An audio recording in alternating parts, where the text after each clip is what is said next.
Hello good afternoon. आज पनि हामीहरू निस्किसकेका छौँ। फेरि अहिले 12 बजेर 16 मिनट गएको छ दिनको र आज पनि मौसम फ्रेस नै छ। हामीहरू अलिकति रुम खोला आफ्नो लागि सामानहरू सकेको भएर प्रोफीसम्म जाने भनेर निस्केको है त। हाम्रो बा अनि श्याम दाई अगाडि जाँदै हुनुहुन्छ दुईजना, अनि हामी दुईजना चाहिँ पछाडि हिँडिरहेको छौँ। घाम पनि लागेको छ, आज चाहिँ हावा नचलेको भएर अलि घुम्न पनि राम्रो लागिरहेछ। BMW है त। सबै साथीहरूले भनेको जस्तै युरोपमा पैसाको रुख छ, अलि ढिला आएछु सुकेछ भन्नुभएको थियो है साथीहरू। रोमानियाको चाहिँ यही हो है, पैसाको रुख अहिले एकदम सुकिसकेको छ। दाइ के छ अनि? चिसोले खपिसक्नु छैन। घर सबैले युरोपमा रुख बनेको रुख हेराइदिनु कस्तो छ। रुखै सुकिसकेको छ सबै, पैसा झरिसक्यो, सबै मान्छेहरूले टिपिसक्यो। अब हामी झर्ने बेला आइपुगेछौँ। तपाईँ चाहिँ अनि कहिले जाने दाइ घर? यही 16 जनवरी जाने टिपिसक्यो पात। अब दाइको 16 जनवरीमा घर जाँदै हुनुहुन्छ। अनि नयाँ कुरो उहाँको बिहे हुँदैछ। ह्याप्पी म्यारिड लाइफ दाइ। थ्याङ्क्स। अब हामीहरू त यतातिर छौँ, जान त पाउँदैनौँ। आउँदाखेरि खसी बोकेर आउनु होला है नेपालदेखि। हुन्छ। हामी चाहिँ हाम्रो रुमबाट 5 मिनट यता हिँड्दै मेन रोडमा निस्किसकेका छौँ। अब प्रोफीतिर अगाडि बढ्ने तर्करमा छौँ है त। ल यो चाहिँ कन्स्टान्टा, बुखारेस्ट, गारा सबतिर जाने हाइवे पऱ्यो। यो चाहिँ हामीहरू हाइवेमा आइसकेका छौँ।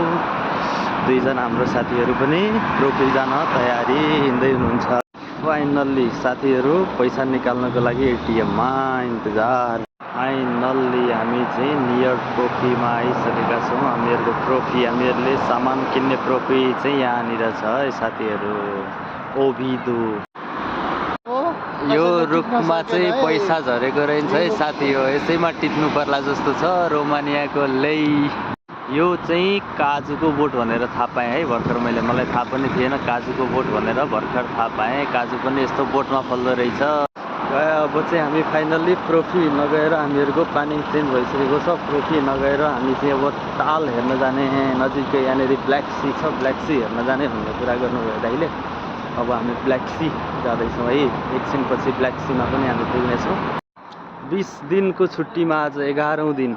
11 दिनसम्म बस्ने, खाने, यस्तै हिँड्ने मात्रै हामीहरूको काम छ। अनि त्यही भएर बिहान अलि जाडो हुन्छ, बिहान निस्किँदैनौँ। दिउँसो मात्रै हामीहरू घाम लाग्यो भने निस्किन्छौँ। रोमानियाको म्याक्सिमम् घरहरू चाहिँ मैले यस्तै देखेँ, नेपालकै जस्तो यस्तो दुवैतिर पाखा भएको छानावाला घरहरू जस्तै देखियो।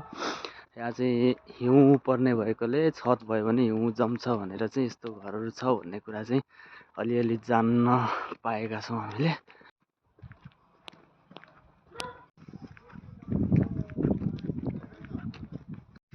फाइनल्ली ब्ल्याक सीमा हामीहरू आइपुग्यौँ।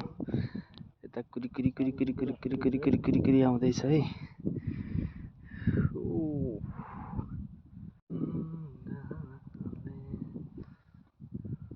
By by.